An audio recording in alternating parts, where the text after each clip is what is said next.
The Wildcat Sports Club CNY Brewfest is coming up January 31st and February 1st at the New York State Fairgrounds. Taste your way through unlimited samples from more than 100 breweries. Now featuring hard ciders, seltzers, craft cocktails, and mocktails too. Grab your tickets now at cnybrewfest.com. Game show. Oh, that it is.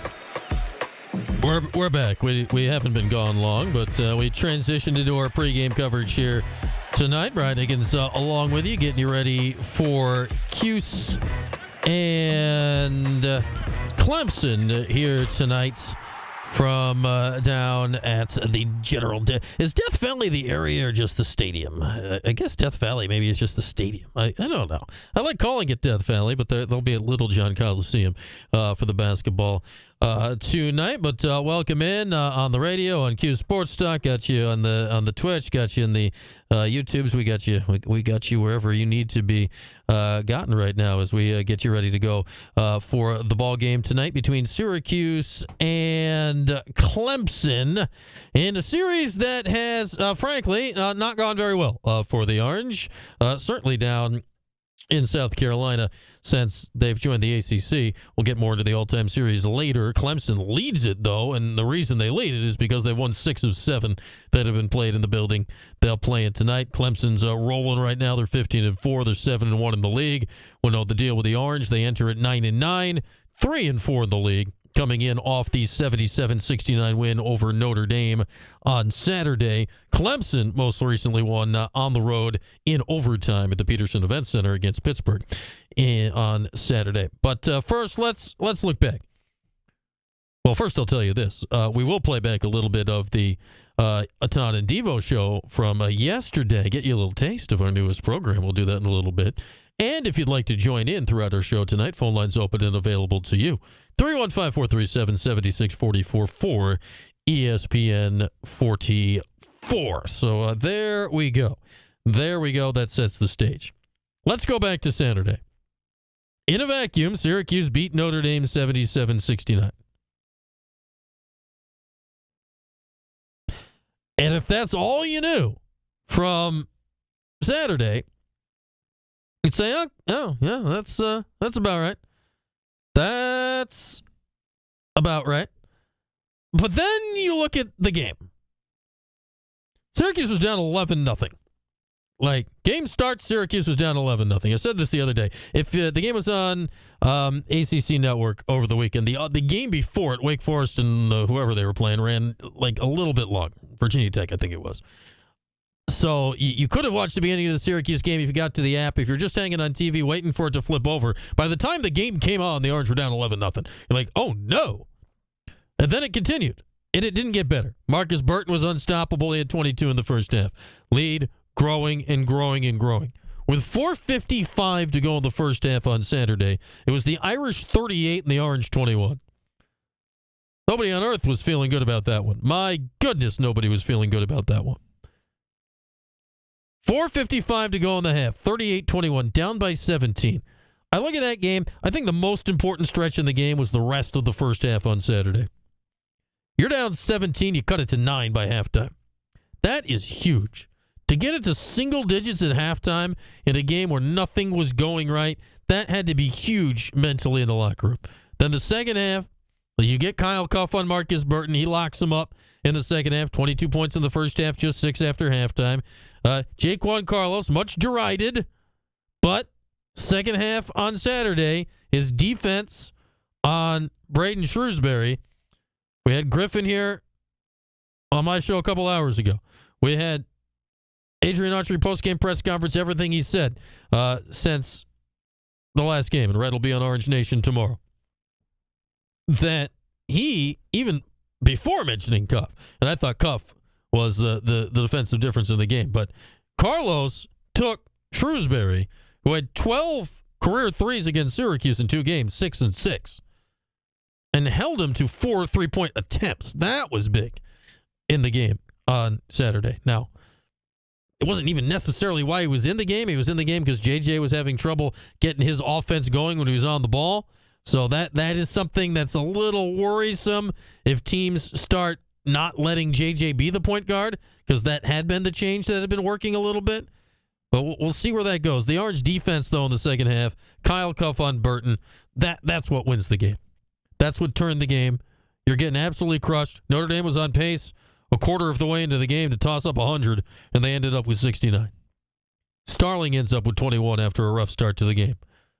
On a day when Syracuse couldn't shoot free throws, which has been most of the days this year, Kyle Cuff, on top of his defense, goes 10 out of 10 from the line. Helps seal it at the stripe late, 13 points. Choppa Moore hadn't made a bucket basically in a month. 8 points, hit a 3. All right.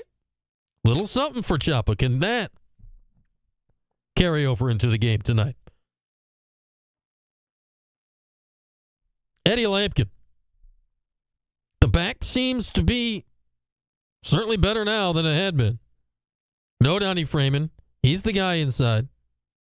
Still, I don't think we've seen any word officially on Donnie yet tonight, which is either interesting or nothing. I feel the word's generally been out by now officially on Donnie. I haven't seen anything officially on Donnie yet tonight, but we'll keep eyes on that for our Harding and Bizzotti injury report. But Eddie Lampkin, 13 points, 11 rebounds, fourth consecutive double-double for Lampkin. So, okay, in a big boy, big body kind of game tonight, let's see if Lampkin can do that again against Clemson. So that was the game last time, and it felt like a big win because, man, we had been in negative town for the last while, especially coming out of the Louisville game last week. Mood soured. Everyone just pissed off. Nothing's working. Fire red. The whole thing, it's a mess. Everyone hates everything. You're down 17 in the first half against Notre Dame. Needless to say, things had not improved at that point. But then you rally back and you win the game. You rally back and you win the game. And now, all right, is Notre Dame the best team in the league? No. Are they anywhere near the best team in the league? No. But in the game you're getting crushed, you rally back and win. You're 3-4 in the league. You're kind of back to, okay, take a breath. And now setting up a very, very tough game tonight against a very good Clemson team. Let's hear a little Red from after the game on Saturday.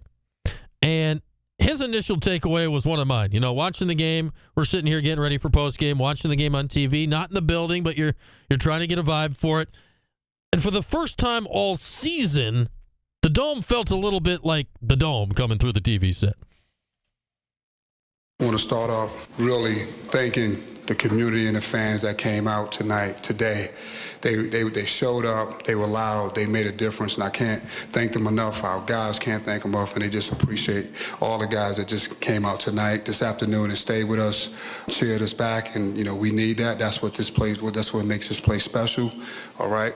And the consistency and the commitment to no matter what, they came and showed out, and I just appreciate that so much. In the game, I just thought, we showed a lot of heart. And go figure, late in the game, it almost got too loud, I guess. The Orange are up 3, waning seconds.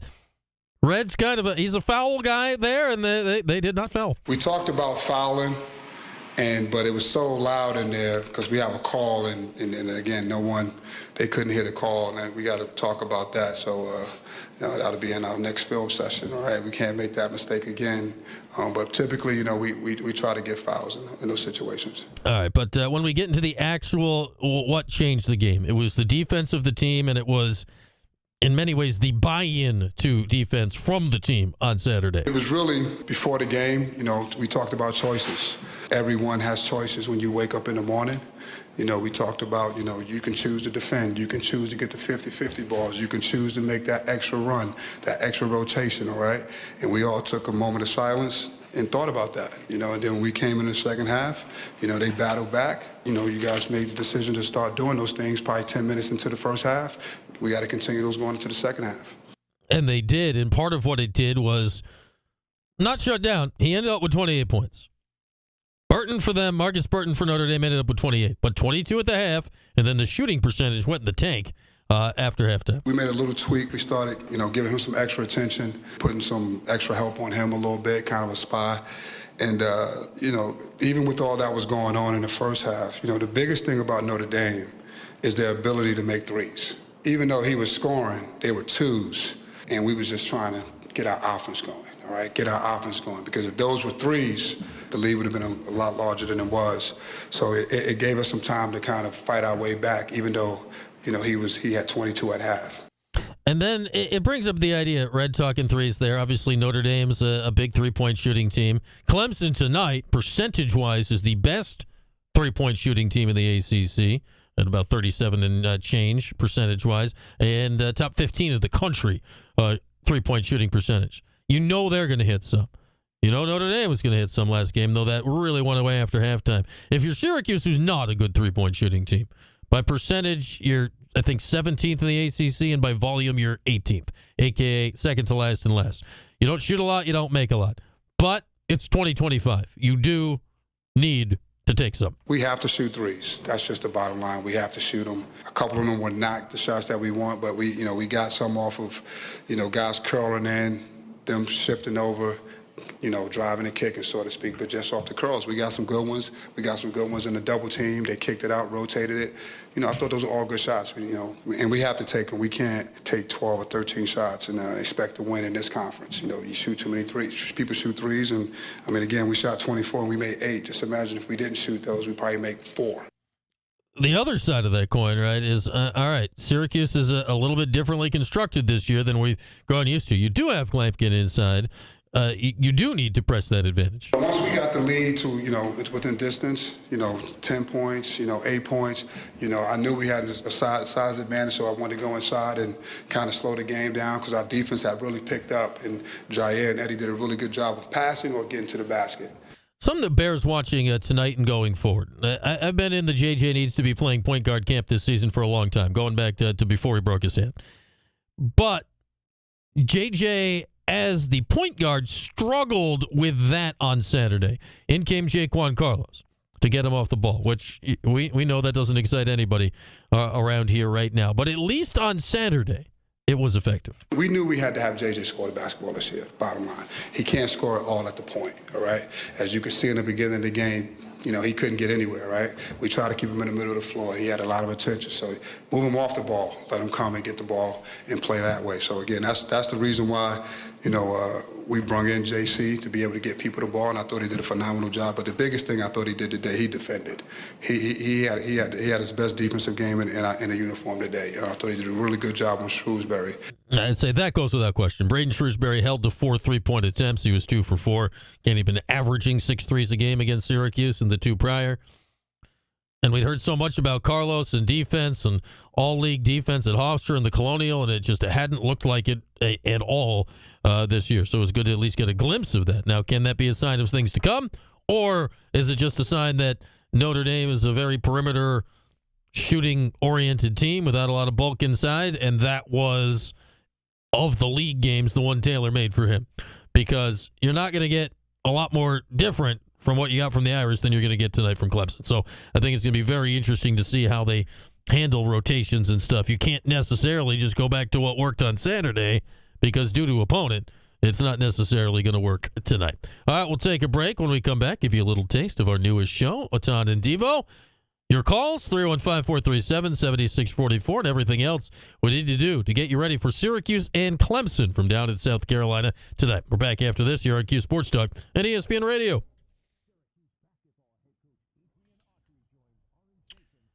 Oh, chat. I'm famous, Gavendo? Wow.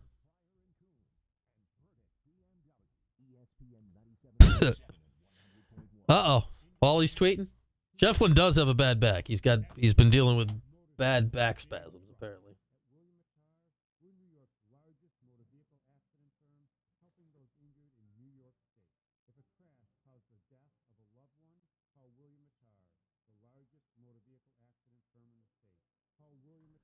I see that, Gavendo. We've done good reporting work today.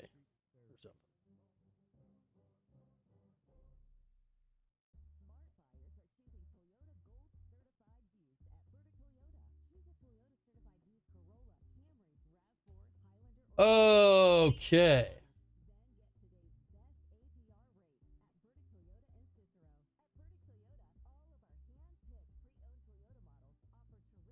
Still haven't seen a Donnie Freeman's not playing tonight. Are we just beyond having to say it out loud now?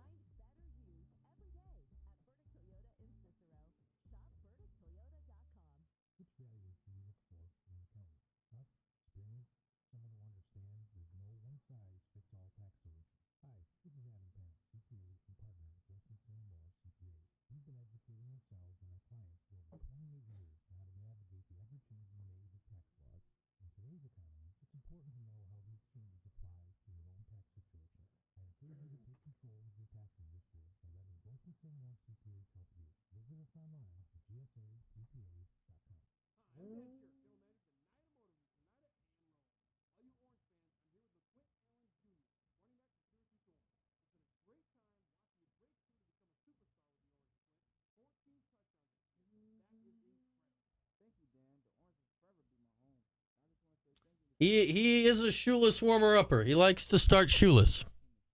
That is a thing. I saw Mike's tweet. That is a consistent thing from him.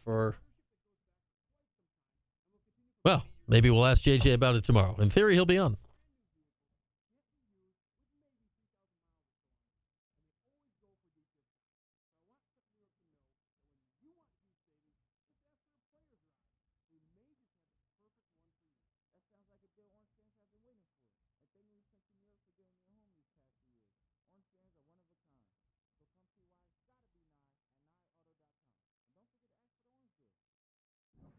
Shoeless JJ.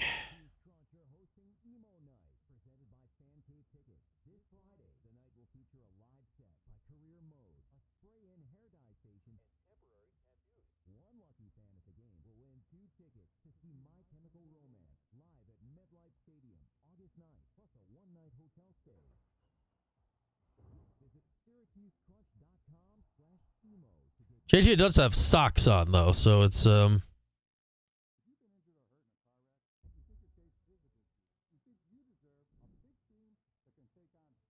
West Durham 8 Jim Boeheim? What?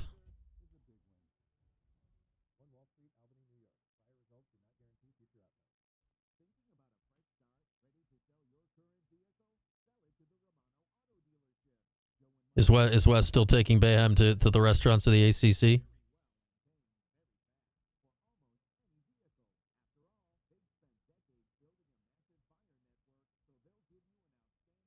I like, yes, Wes started doing this like last week, I think, with the showing the Boeheim lunch pictures he's been taking him to. I like the series.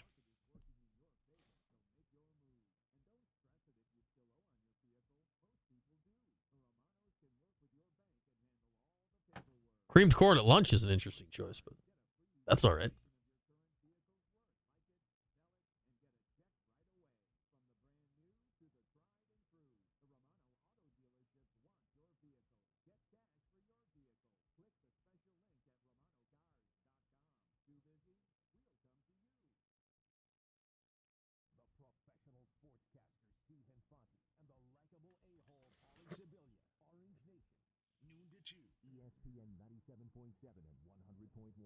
This is the Burdick Ford and Burdick Toyota pregame show. That it is. Still haven't seen anything officially official on Donnie Freeman yet, though I just can't imagine that today will magically be the day that Donnie is back in the midst of anything. Oh, there we are. Mike Waters 3 minutes ago. As expected, Donnie Freeman is out tonight for Syracuse. He did travel with the team to Clemson. This will be the 5th game he has missed due to an injured right foot. It's ho-hum at this point. It's ho-hum at this point. So as expected, no Donnie Freeman tonight. Our Harding and Mazzanti injury report. But Paulie Sibilia reporting courtside from Clemson. He has taken a picture of Ian Shefflin in a back brace, which makes him an unloyal and unworthy teammate, as we know. Shefflin, this is legitimately an injury thing that could affect the game tonight. Shefflin's been playing through, off and on back spasms here for a while, so his back has been big mad at him. He's playing through it, though. He's still averaging a double-double, 13 and 10, but that's going to be something to watch tonight. Shefflin was so good in the game down in Death Valley against Syracuse last year, going 16 points and 16 rebounds. Is his mobility going to be hurt? How does that affect his game? Can Jair Davis, assuming that'll be the matchup, take advantage of it? How does that play out? So the Harding and Mazzanti injury report looks today at Clemson as well as Syracuse. With that, have you heard about our new show around here? We started it 2 weeks ago. We dabbled in a half hour 2 weeks ago with a Ton and Devo. It features a Ton Thomas and Eric Diefendorf. I think you should be able to figure that out from the title. And then, this past week, it was the holiday, MLK Day. There was a lot going on Monday. So we did it yesterday on a Tuesday and expanded it from 1/2 an hour to 1 whole hour of programming. This upcoming Monday, we're going to go back to where the show does land. It will be Mondays at 11 o'clock. It is Atan and Devo featuring Atan Thomas and Eric Devendorf. And here is some of what they had to chat about yesterday morning. We got some positive stuff to talk about, E. It was a great win over the weekend versus Notre Dame. I guess give me your perspective on the game, what happened, first half, second half, and what went wrong in the first half, but what went right in the second half. Well, there's a lot we could start with. I mean, one of the things JJ had a little bit of struggle starting off with. I'm pretty sure that Notre Dame really scouted and saw the things that worked for JJ when he was playing against Boston College versus, what didn't work when he played against Louisville. So they didn't just let him just, go downhill from the top of the key and do all those things. They had somebody there, to help, and they just played differently. And I think that one of the key changes that was made was that adjustment to moving him off the ball. Now, it's a lot of times, Coach Red gets a lot of criticism for not making in-game adjustments. That's a lot of the criticism that he receives. But this was an in-game adjustment that I saw that was made, one of a few, that really, had a huge impact on the game because he was trying to attack from a different angle. You know what I mean? He was off the ball. Now I don't know if this is going to work all the time. So I'll say this because Notre Dame is a smaller team. So you can get away with playing a smaller lineup. Right. But Notre Dame, it was an adjustment that worked. And that's one thing that you could point to. Look, first half, obviously slow start. Notre Dame got off to 11-0 lead. And it was the Marcus Burton show in the first half, coming off the pick and rolls, so you're turning the corner, getting downhill into that ACC area, whether it was a floater, a pull-up jumper, or making a play for somebody else. He had 22 points in the first half, and he's one of the best point guards in the country when it's getting downhill, and he's super crafty with the ball. But, talking about the adjustments, so you're right. I thought Coach Red did a great job of adjusting from the first half to the second half. And Burton only had, I want to say, 4 points in the second half. But they adjusted that pick and roll. In the first half, they were having Eddie Lampkin really kind of just sit back and let Burton go down and attack it. Second half, the first pick and roll, Eddie hedged out high, and they made Burton play side to side instead of being able to turn the corner. And then when Burton was able to turn the corner in the second half, they had bodies there in front of him. When he got to that area, it was tougher to be able to finish at the rim. So all the talk about, Coach Red doesn't make adjustments. He didn't do this. He didn't do that. That was a big time adjustment. You talking about putting JJ off the ball, and then defensively, which I think is most importantly for this team because they've been struggling defensively the whole year. To have that type of defensive effort in the second half, and really, it really started late in the first half, and three guys who really come to mind: Jaquan Carlos, Kyle Cuff, and Chopper Moore. I mean, those three guys, I think the last 5 minutes of that first half, they really brought a lot of energy on both ends of the floor. And we really haven't seen Syracuse get out in transition. And, historically, Syracuse, we thrive in transition, right? Able to get turnovers and get out and get easy opportunities. This is really the first game for me, E, that I saw Syracuse create turnovers and then get out and play fast. We saw Eddie Lampkin with a couple, pass heads to Chopper Moore for the finish. The second one he wasn't able to finish. But when Syracuse is able to get out and get easy opportunities, it's just going to make it easier for them to be able to get out of those scoring droughts that we've seen them getting a lot to this season, rather than having to get out of those scoring droughts playing against a set defense in the half court. Tell me what you saw from them defensively, and then being able to get out in transition and get some easy looks. Oh, definitely. I mean, especially Kyle Cuff. I mean, I don't know if they win this game without him. The job that he really did on Burton. I mean, now Burton is a special player. He scored he had just as many points as our whole team had points in the first half. Like, he was really, really on. But in, that second half, I think he was held to, what you say, 4 or 6 points or something like that. That was a huge difference. Yeah. And Kyle Cuff drew that assignment. I just can't say enough about Cuff, to be honest with you. Going back to earlier in the season, he wasn't playing consistent minutes. And he didn't know if his number was going to be called upon, or if he was going to, even play hardly at all. But he just always kept himself ready. And he stepped up to the plate every single time Coach called his name and called his number. And I don't think that people understand how difficult a position that is. How hard that is to do that. You don't know when you're going to play. You're going through everything. You're looking at the scouting report. You're looking at everything. And you just sit there and you're seeing different ways that you could be effective, but you're not called yet. And you just have to stay ready. That term, stay ready, I mean, he's really exemplified that. And I want a lot of younger players to really be able to see him and use him as an example of how you can stay ready and how you can kind of force a coach to play you. You know what I mean? I mean, there's a lot of different ways, that guys could always say, I should be playing more. Coach doesn't like me. You know what I mean? Something else, different kind of excuses.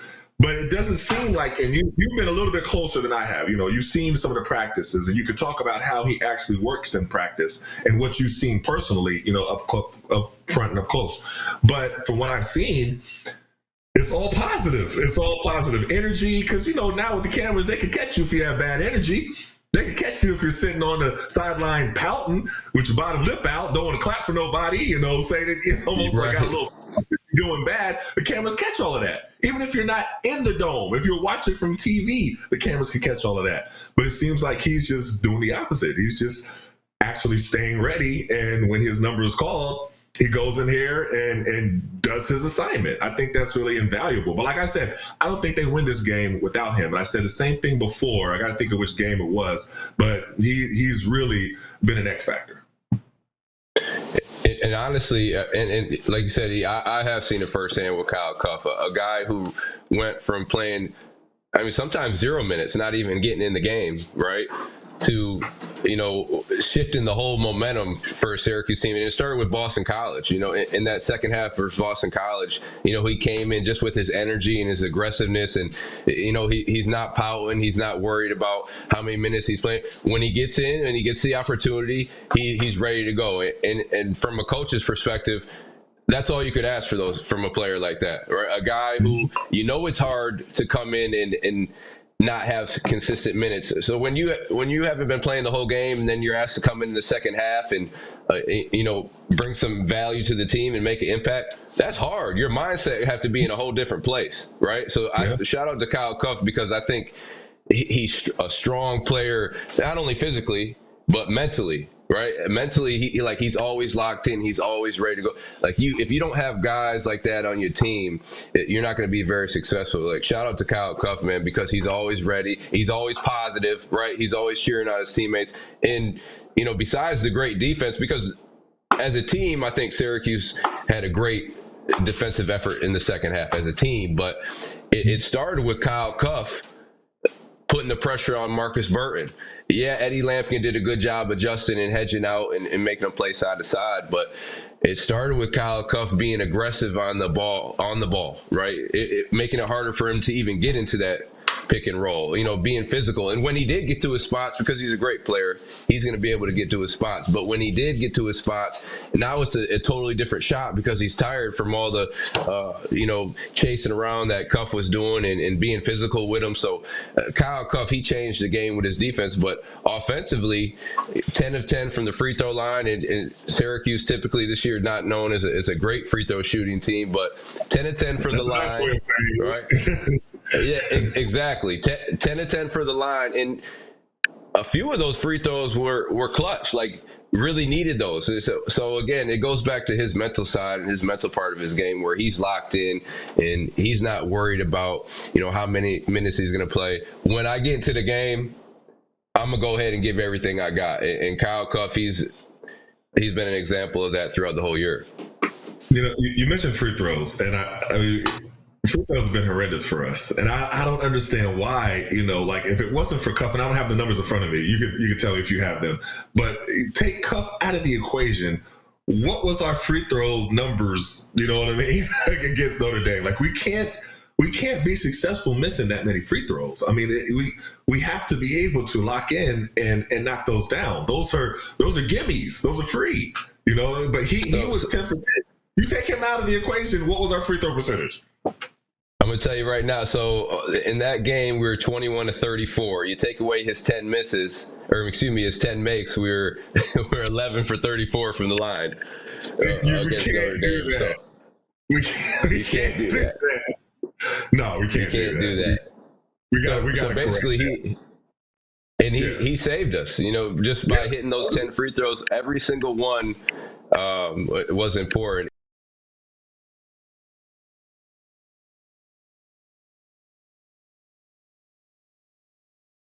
You can watch it every week on Cuse Sports Talk on ESPN Radio, 11 o'clock in the a.m.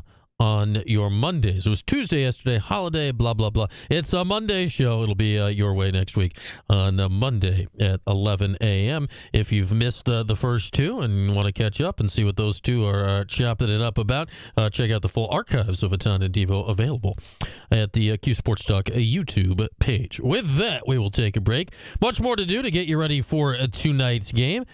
Let's explore the series history a little bit as well with Syracuse and Clemson and the fact that, oh boy, it's not gone well down in South Carolina for the Orange. Your calls as well if you'd like at 315-437-7644. Much more to come after this on Q Sports Talk and ESPN Radio. The Sports Show. Yeah, what is on Jim's finger there, Ryan? That's a good question.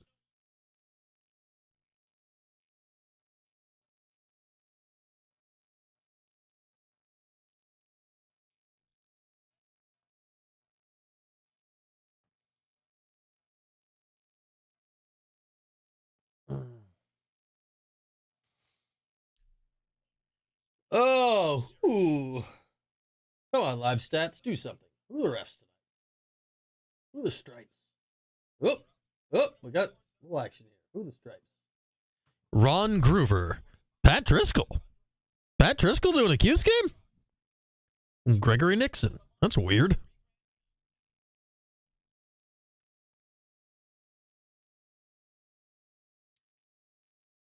There's something on Boeheim's left pointer finger.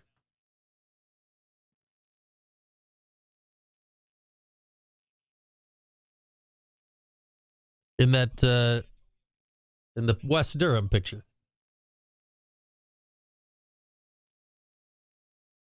What is on Jim Boeheim's finger?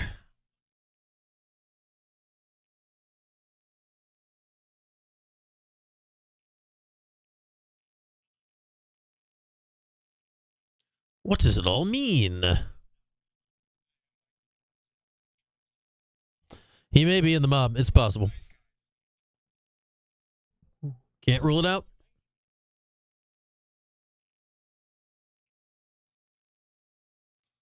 Yeah, Mel launched LeQuinn up to number 3 on his running backs list.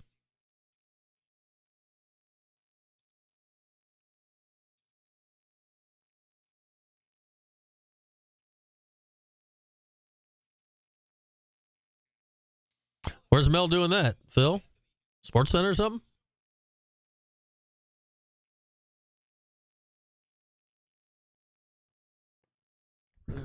I think LeQuint, like, his pass blocking and he had 60 catches this year. Like, if he's going to stick in the league, that's his ticket.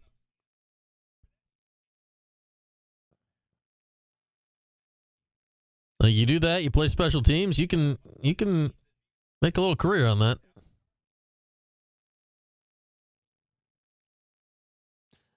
The good old days, Bobby.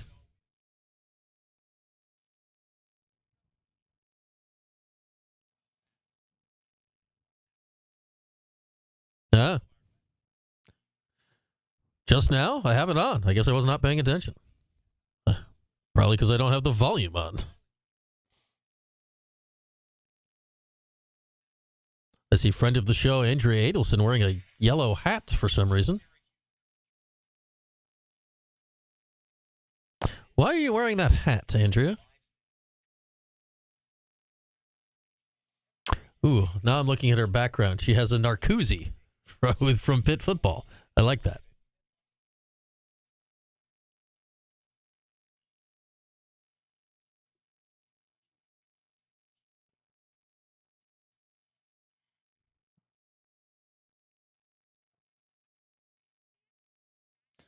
Waka Waka, yes. You,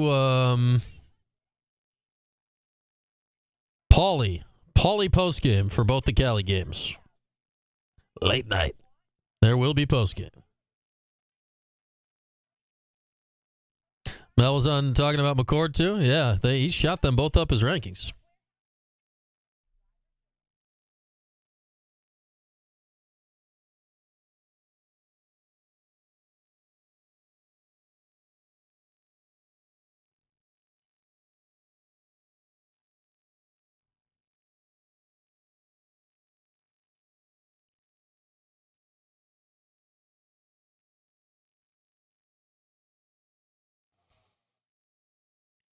That'd be.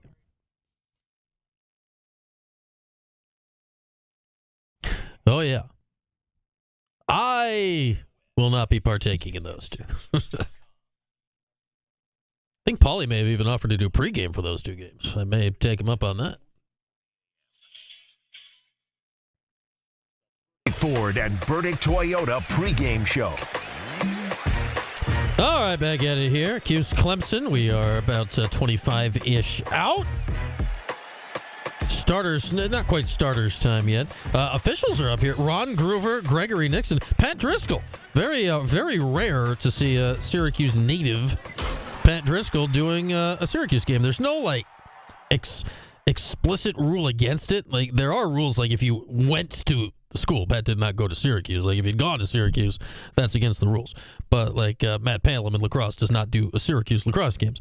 But extremely rare that Driscoll does Syracuse games. So that's unusual to see. He's one of the best in the business. Maybe he'll keep things clean and fair tonight with the physical play. We'll get you starters when they are posted. I'm not expecting a change to the Orange starting lineup. I know some are yearning for Kyle Cuff, but we'll see how that plays out as we get closer to tip-off. Time now for This Day in SU Basketball History, brought to you by the Shep Family Funeral Home.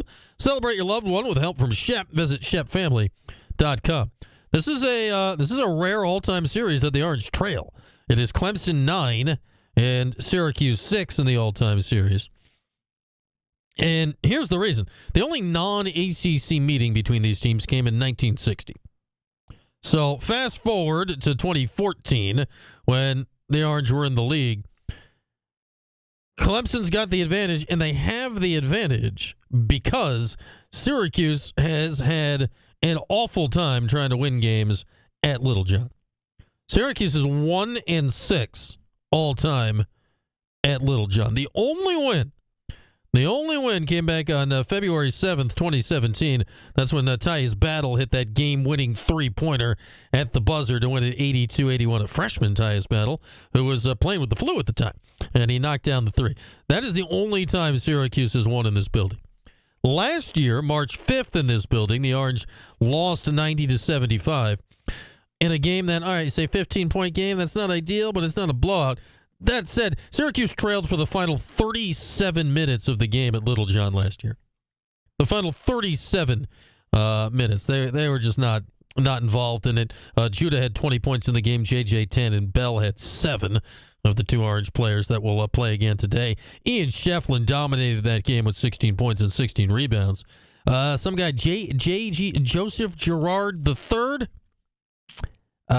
Some guy with that name had 21 points for Clemson, and a Hunter for them, who's gonna a bit of a problem. He had 17 in that game to Chase Hunter. PJ Hall. I've heard they had a game plan for PJ Hall. It was ineffective, but they had one. PJ Hall had 25 points in that game for Clemson last year. He was pretty good.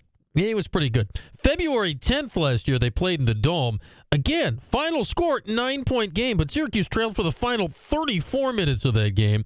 Girard in his homecoming game at 18 and hit big shots and free throws down the stretch. P.J. Hall went for 15 and 10. Hunter had 14 points in that game. Shefflin, not as effective in that game, but 13 and 6. Chris Bell had a big game in that game with 16. Can he do that today? J.J. had a nice game with 16. Judah had 14. So those were the two meetings last year, both won by the eventual Elite Eight team that was Clemson. There's the series, man. There's the series. It's just strange to look at a series like that and see Syracuse is trailing the all-time series. Then you realize all the games are recent, and Syracuse just can't get out of their way in this building. They just can't get out of their way. Sounds like they're expecting a good crowd tonight. Capacity there is less than 10. It's not a big building, but, it's kind of tight quarters, concrete, can get kind of loud in there, so it'll be very interesting to see how it plays out tonight. And as Griff said before, like when they play Clemson there, they turn into physical games, and those have not been games that have gone Syracuse's way. Tonight, if it is a physical game, can Jair Davis and Eddie Lampkin be the physical side that does it inside? Or is Shefflin with his back brace? What's going to happen for Clemson on the inside? I think, can Syracuse do that? And if they can neutralize that, can you overcome the fact that Clemson is the best by percentage three-point shooting team in the league? They seem very integral parts of things tonight. Again, that's this day in Syracuse basketball history from the Shep Family Funeral Home. Again, checking our Harding and Mazzotti injury report. Donnie Freeman out for a fifth consecutive game. No surprise there. No surprise there at all for Clemson. Ian Shefflin, back spasms have hampered him of late. Clearly bothered by them, but he has played through it the whole time and still played well. He averages a double-double with 13 and 10. So we'll see what's his movement tonight. Can Jair Davis maybe take advantage of him at one end and then get some work done inside, which we haven't seen a lot of from Jair of late? Can Eddie Lampkin do something inside? I'll be very interested to see how that plays out with Shefflin, who, I don't know if he's the best player on the team, but he feels like the guy that is more the identity than anything else of the Clemson Ball Club this year. With that, we'll take our final break on the pregame program. Get you starting lineups when we come back. Final thoughts as we get you ready for Cuse and Clemson tonight down in South Carolina. Back after this, time for a call if you'd like as well at 315-437-7644. More next, Cuse Sports Talk, ESPN Radio.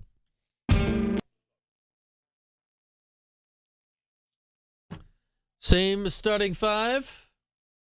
There it is. Starting lineup posted. Starling, Taylor, Moore, Davis, Lampkin. Clemson going with Chase Hunter, Jaden Zachary, Victor Lakin, Ian Shefflin, and Chauncey Wiggins. Man, everybody in their starting lineup averages at least 9 points.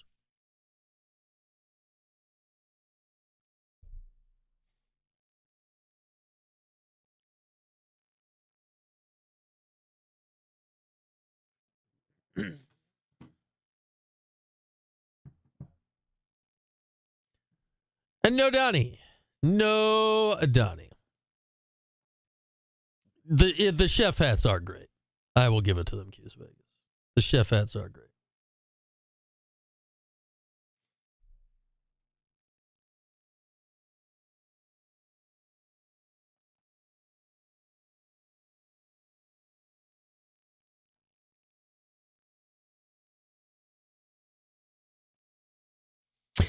Yeah, I still think I'd say nothing has happened to make me think otherwise. Deep divers. My guess is we won't see him again. No, Donnie Freeman. What? But yeah, no Donnie Freeman. Will we see Donnie Freeman? No. Other breaking news, LA Orange. Nothing else has happened. I hate to tell you, Ryan Mullen, that Donnie Freeman is out. And has been out for several weeks now. I hate to be the one to break such delicate news to you.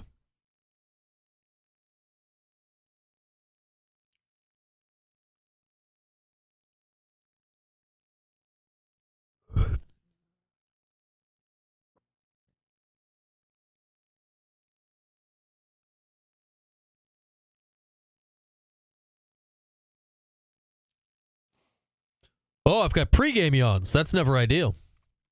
Thank goodness Tim Leonard's doing, hey, Michael Carter-Williams on the TV again. Looking sharp, Mike. Thank goodness Tim Leonard's doing postgame tonight.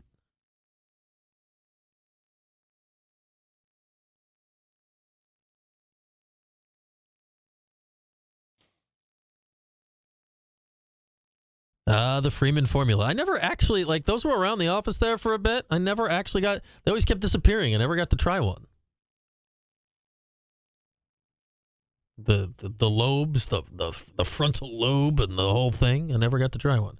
I suppose I could go buy one, but Barron's going to the Senior Bowl?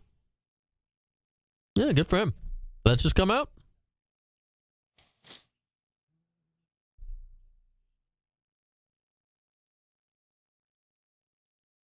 For real, Ryan? That's not good. Will Chance Wester ever play again? Yeah, I'm also assuming we've seen the last of Chance. I don't even think about him anymore. He's like, remember when he was the great hope to start the year? Oh, well, just wait till Chance Westry gets back. Man.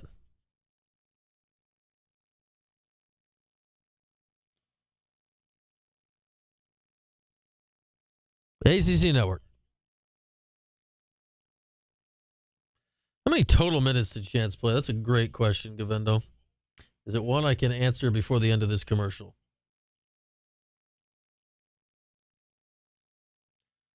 Go, Internet, go.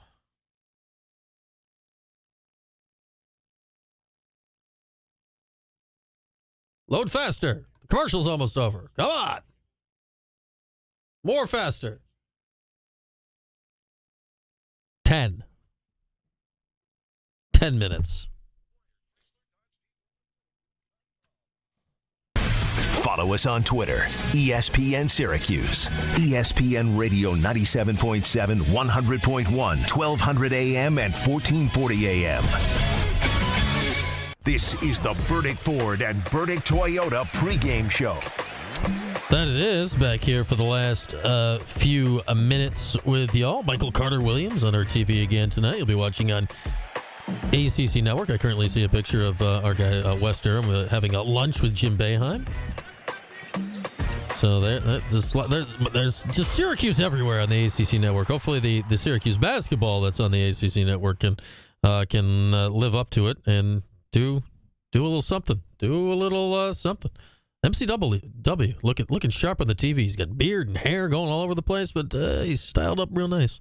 That former NBA Rookie of the Year, Michael Carter-Williams. All right, starting lineups are out. No changes for Syracuse. Backcourt remains J.J. Starling and Elijah Moore. Small forward Lucas Taylor. Power forward Jair Davis and Eddie Lampkin in the middle. For Clemson, their starting five is as this. Jaden Zachary is the point guard. If you say, I know that name, why do I know that name? He was at Boston College the last couple of years, and we told you about this last week when the Orange played BC. 4 of BC's starters went into the portal, and all 4 of them are starting at major conference basketball teams this year, including Zachary for Clemson. Chase Hunter, the leading scorer at 17.5 a game, starts at the 2. Chauncey Wiggins, averaging 9 a game, is their 3. Ian Shefflin at the 4, averaging a double-double with 13 points, 10 rebounds, and 1 back brace. And the big Russian center is Victor Lakin, who averages just shy of 10 points a game and 6 rebounds a game. So we look at size here. We say, is it going to be Shefflin versus Lampkin? Probably not. I don't think it will be the battle of the bad backs. I think it will be more Lampkin versus Lakin, and then Shefflin versus Jair Davis would be my guess on how these things play out tonight. But I think that'll be, and the matchups inside will be something to keep an eye on. Something to keep an eye on. Like Shefflin's good, man. He's not an athlete. He's not going to leap over you. But can Jair Davis, who will be smaller than Shefflin, can he bully ball him a little bit? Does he got that in the bag tonight? I think that's going to be something interesting to watch. Can Lampkin do something where he goes against those guys inside? And can he physically work around in there and perhaps get a 5th consecutive double for Syracuse? Got 4 in a row in the bag. I'd say probably not so coincidentally, the length of Eddie Lampkin's double-double streak is also the length of games consecutively that Donnie Freeman has missed. I would imagine that those two items are not exactly coincidental, putting them together. Obviously, more rebounds to go around, more time for Lampkin, yada, yada, yada, yada. But thankfully, he has stepped up into that role. All right, what are we looking out for here tonight? What are we looking for in this game? I think in every game for Syracuse now, you have to start with this. Is J.J. Starling going to come in a big way today? Is J.J. going to score 20? If the answer to that is no, and I don't just mean tonight, I mean in probably any game the rest of the way, if J.J.'s not getting to 20 or close to, I don't like Syracuse's chances in that game. He got to 21 last game. The Orange rallied and won. All right, can J.J. put that up? Can J.J. put that up? Is Chris Bell going to do anything? Or is anyone shooting the three going to do anything? The Orange made 8 threes last game. Chapa got one. Like, who's going to hit threes tonight? Is Bell going to hit something? How many will JJ make? Like, will they make some shots? You're going to need to make something from the outside to keep up with Clemson. Clemson is the best percentage-wise three-point shooting team in the league. So, who's going to make some shots in this game? Can the Orange corral Ian Shefflin? I know he's got the bad back. He's got the back spasms. Will it hamper him tonight? In the last meeting between these teams, he went 16 and 16. 16 points and 16 rebounds. That's what I think is so fascinating tonight. Think back to last year's team. By that point of the year, Naheem was out. Malik Brown was your center, so he was dealing with P.J. Hall. The Orange did not have any size remaining to deal with Shefflin. Like, they were guarding him with Quadir Copeland and Justin Taylor, and there was just nothing you could do about it. All right, tonight you got Jair Davis. You got a little heft to it. So I'll be intrigued to see if Jair can maybe get into a physical battle with Shefflin and neutralize him at all. I think that's going to be a really key portion of the game. But now you look at Chase Hunter. 6 years in, all at Clemson, medical redshirt, COVID year, still there. Numbers increasing every year. 17.5 points a game this year. He's shooting 46% from three. This dude's an issue. The Orange have not handled guys like that very well this year. Very often, they've scored mid-20s or above. Can you limit him? Can J.J. outplay him in some way tonight? Will they be guarding each other? How much is that going to be going on? Like, I don't really see a way Syracuse wins this game unless J.J. outplays Hunter in the game tonight. I got the final. I said it before, no wrong answers. It's not shaping up well for Syracuse tonight. I've got Clemson 85, Syracuse 65. It just doesn't feel like good vibes. You're on the road in a place you never win at. They got a good team. Is it as good as their team last year? No, but it's probably the second or third best team in the league behind Duke and then Louisville. Like, they're good. This is just not a great setup here tonight for Syracuse. If they are to be in the game, it's because Jair and Lampkin are matching the Clemson physicality inside, and it's because J.J. Starling outplays Hunter. I don't really see another way that Syracuse gets in the game tonight. Then Kyle Cuff. He's been fun recently. What kind of fun Kyle Cuff stuff does he do tonight? Is he going to go lock somebody up? Is he going to guard you? I don't know. We'll have to see what Kyle Cuff's up to tonight. All right, well, with that, we are rapidly approaching tip time. The countdown on ACC Network says exactly at the tone. There will be 8. Right now, there are 8 minutes until tip-off tonight at Littlejohn Coliseum. We have 1 minute left in this program to tell you that the game on television is on ACC Network this evening. If you're listening on the radio, TK99 is a great place to go, as well as ESPN 1200. Matt Schumacher and Randolph Childress on the call tonight on ACC Network. Childress, the former Wake player. I'm not familiar with the life and times of one Matt Schumacher, so that's who we got on the television tonight. Post-game.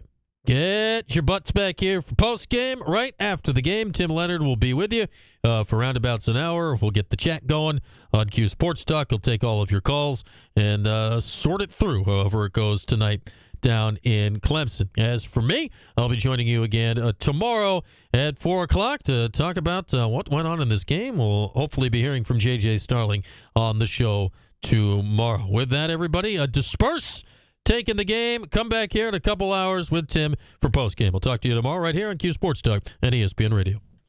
Mike Greenberg. Greeny. The fact that they had no discussions about